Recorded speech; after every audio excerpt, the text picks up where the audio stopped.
அதிக கட்டணம் வசூலிக்கிறாங்கன்னு சொல்லி ஒரு தனியார் பள்ளி மீது பெற்றோர்கள் எல்லாம் சேர்ந்து போய் கலெக்டரிடம் புகார் கொடுத்திருக்காங்க. இந்நிலையில அரசு நிர்ணயிச்ச பணத்தை தவிர மீதி பணத்தை பெற்றோரிடம் கொடுத்துருங்கன்னு கலெக்டரும் உத்தரவிட்டாச்சு. ஆனா பள்ளி நிர்வாகமோ பணத்தை திருப்பி பெற்றோரிடம் கொடுக்காம அடியாட்களை வச்சு அவங்கள விரட்டி அடிச்சிருக்காங்கன்னா பாத்துக்கோங்களேன். திருச்சியில் கல்வி கொள்ளையில் ஈடுபட்டு வந்த பள்ளி நிறுவனர் கைது செய்யப்பட்டுள்ளார். இழந்த பணம் திரும்ப கிடைக்க வேண்டும் என பெற்றோர்கள் ஏங்கி தவிக்கின்றனர். திருச்சி மாவட்ட ஆட்சியர் அலுவலகம் அருகே சிபிஎஸ்இ பாடத்திட்டத்தில் தனியார் பள்ளி ஒன்று இயங்கி வருகிறது. இந்த பள்ளியில் எல்கேஜி யூகேஜி அட்மிஷன் கிடைப்பதற்கே 35,000 ரூபாய் கட்டணமாக வசூலிக்கப்பட்டு வருகிறது. இதை எல்லாம் விட வியப்பான விஷயம் ஒன்று நடந்துள்ளது. காஷன் டெபாசிட் என்ற பெயரில் ஒவ்வொரு மாணவரிடம் இருந்தும் 10,000 ரூபாய் வசூலிக்கப்பட்டுள்ளது.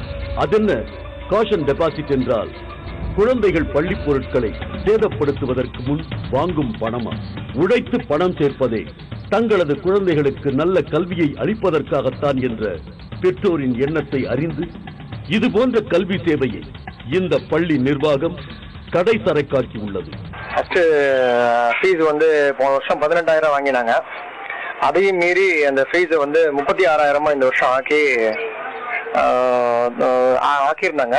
சரி பரவாயில்ல, அதையாவது கட்டி தொலைக்கலாம் அப்படின்னு ஸ்கூலுக்கு போகும்போது ஸ்கூல்ல திடீர்னு முன்னறிவிப்பு இல்லாம ஒரு 10,000 ரூபாய் காஷன் டெபாசிட் எக்ஸ்ட்ரா கட்டுங்க, இது கட்டல அப்படின்னா உங்களுக்கு சலானே தர மாட்டோம் அப்படின்னு சொன்னாங்க. ஒரு கட்டத்தில் தங்கள் குழந்தை கல்வி கற்க நாம் உழைக்கும் பணத்தை எல்லாம் இப்படி கொடுக்க வேண்டுமா என்ற சந்தேகத்திற்கு வந்த பெற்றோர்கள் ஒன்று கூடினர். ஒரு நாள் ஒவ்வொருவராக போய் பள்ளி நிர்வாகத்திடம் எதற்காக இவ்வளவு பணம் வசூல் செய்கிறீர்கள் என்று கேட்க ஆரம்பித்தனர். பெற்றோரின் இந்த விழிப்புணர்ச்சியான கேள்வியால் ஆத்திரமடைந்த பள்ளி நிர்வாகத்தினர் தரக்குறைவான வார்த்தைகளால் அவர்களை திட்ட ஆரம்பித்துள்ளனர். சட்ட விருப்பமில்லாத நிறைய பேரண்ட்ஸ் ஒரு 30-40 பேர் ஒன்னா குழுவா கூடி பிரின்சிபல் ரூமுக்கு போனோம். பிரின்சிபல் மேடம் இது மாதிரி கட்ட முடியாது 10,000 ரூபாய், இன்னைக்கு அது பர்டன் எக்ஸ்ட்ரா பர்டன் 35,000 கூட, இதையும் விட 10,000 இன்னும் பர்டனா இருக்கும் அப்படின்னு சொல்லி கேட்டோம். அவங்க குழுவா வராதிங்க, எல்லாம் வெளியே போங்க அப்படின்னு சொன்னாங்க முதல் அறிக்கை. அது மட்டுமல்லாமல் பள்ளி நிர்வாக சத்தியமூர்த்தி பல தொழில்களுக்கு சொந்தக்காரர் என்பதால் ஒரு படி மேலே போய் அடியாட்களை வைத்து பெற்றோர்களை மிரட்ட ஆரம்பித்துள்ளார். தனியார் பள்ளியில அதிகமாக கட்டணம் வசூலிக்கிறாங்க. அது இல்லாமல் டொனேஷன் 25,000 50,000 வரைக்கும் டொனேஷன் வாங்குறாங்க. எல்கேஜி யூகேஜிக்கே இதை நாங்கள் போய் பிள்ளைங்களை பெற்றோர்கள் நாங்கள் போய் கேட்க போனோம். அப்படிதான் கட்டணும், இஷ்டப்பட்டா கட்டு, இல்லை வெளியில கொண்டு போய் சேர்த்து எங்கிறாங்க. நாங்கள் திருப்பி மீறி பேசினா குண்டர்களை வச்சு மிரட்டுறாங்க, ரவுடிஸ் வச்சு மிரட்டுறாங்க. மேலும் பணம் கொடுத்த பெற்றோரின் குழந்தைகளிடம் ஒரு விதமான அணுகுமுறையையும் பணம் கட்டாத பெற்றோரின் குழந்தைகளிடம் வேறு விதமான அணுகுமுறையையும் கையாண்டுள்ளனர். உங்களுக்கு எல்லாம் இந்த கவர்மெண்ட் ஃபீஸ் கட்டுற பேரண்ட்ஸோட குழந்தைகளுக்கு எல்லாம் தனி ட்ரீட்மெண்ட், செப்பரேஷனா சிங்கிள் அவுட், தனியா வகுப்புல உட்கார வச்சிருவோம், அது எப்படி நீங்க கண்டுபிடிப்பீங்க, குழந்தைங்க எங்கள்கிட்ட தானே படிக்கணும் அப்படின்னு சொல்லி எங்களை மிரட்ட ஆரம்பிச்சாங்க. குழந்தைகளை சமமாக நடத்த வேண்டிய அந்த பள்ளி நிர்வாகம் பணத்தை பிரதானமாக வைத்து செயல்பட்டது இதன் மூலம் வெட்ட வெளிச்சமாகி உள்ளது. இழந்த பணம் திரும்ப கிடைக்க வேண்டும் என ஏங்கி தவித்த பெற்றோர் ஒன்று திரண்டு மாவட்ட ஆட்சியரிடம் சென்று புகார் செய்தனர். இந்த புகாரை ஏற்றுக்கொண்ட ஆட்சியர் வருவாய் அலுவலர் சங்கீதா தலைமையில் பீஸ் கமிட்டி ஒன்றை நிறுவ உத்தரவிட்டார். இந்த கமிட்டி நடத்திய பேச்சுவார்த்தையில் அதிகமாக வசூலிக்கப்பட்ட கட்டணம் திருப்பி தரப்படும் என பள்ளி நிர்வாகம் ஒத்துக்கொண்டது. மறுபடியும் பள்ளி நிர்வாகம் எவ்வளவு சொல்லியும் கேட்காத பெற்றோர்கள் ஒரு குழுவா இயங்கி 400-500 பெற்றோர்களுக்கு மேல ஒன்று திரண்டு கலெக்டர் ஆபீஸ்க்கு மனு கொடுத்தோம். கூடவே பள்ளியில இந்திராணி மேடம் மற்ற இன்னும் 2-3 ரெப்ரசன்டேட்டிவ்ஸ் வந்தாங்க. அவங்களுமே சைன் பண்ணியிருந்தாங்க. ஏத்துக்கிட்டு அவங்கள்ட்ட நாங்க திருப்பி தரோம், காஷன் டெபாசிட் திருப்பி கொடுத்துறோம், எக்ஸ்ட்ரா வாங்கின ஃபீஸையும் திருப்பி கொடுத்துறோம்னு ஒத்துக்கிட்டு போனவங்க செய்யல. காஷன் டெபாசிட்னு எந்த வகையான ஒரு டெபாசிட்டோ ஒரு பணமோ வாங்கக்கூடாதுன்னு சொல்லி ஆஸ் பர் ரூல்ஸ் இருக்கிறதுனால எதுவும் வாங்கக்கூடாது. இன்கேஸ் வாங்கியிருந்தாலும் அதை ரீஃபண்ட் செய்ய சொல்லி மே 20th ஜூன் 1 கொடுக்க சொல்லி வலியுறுத்திட்டாங்க. அதன்படி ஜூன் மாதம் முதல் வாரத்தில் அந்த பணத்தை திருப்பி தருவதாக ஒப்பந்தம் ஒன்றில் பள்ளி நிர்வாகம் கையெழுத்திட்டு கொடுத்துள்ளது. இதன் மூலம் குழந்தைகளின் பெற்றோர்கள் நியாயம் கிடைத்து விட்டதாக கருதி சந்தோஷமடைந்தனர். பள்ளி நிர்வாகத்தினர் கொடுத்த ஒப்புதலின் பேரில் ஜூன் மாதம் முதல் வாரத்தில் ஒரு நாள் காலை இழந்த பணத்தை திரும்ப பெறலாம் என்று எண்ணிய பெற்றோர்கள் அந்த தனியார் பள்ளிக்கு சென்றனர்.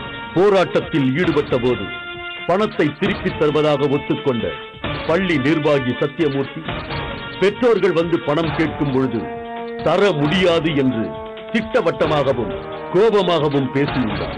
இதனால் மனம் விதும்பி கேட்ட பெற்றோரை வெறித்தனமாக தாக்க தொடங்கியுள்ளார் சத்தியமூர்த்தி.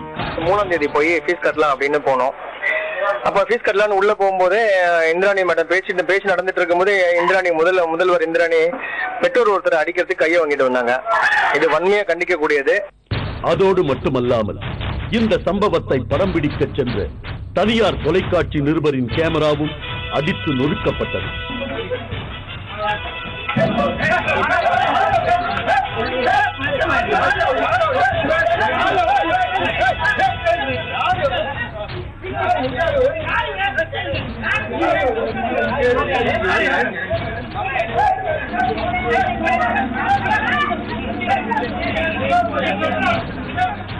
கேமரா உடைக்கிறேன்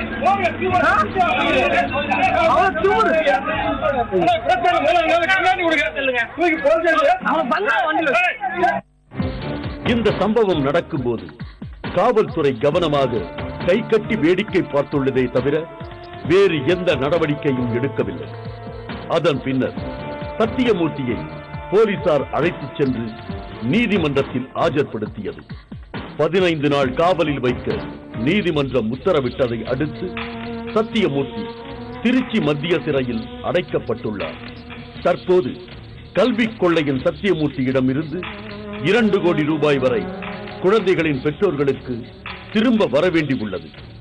இழந்த அவர்களது பணம் திரும்ப கிடைக்குமா அல்லது கொள்ளையர்களின் பிடியில் இருக்கும் இது போன்ற கல்வி நிறுவனங்கள் இனிமேலாவது தப்புமா?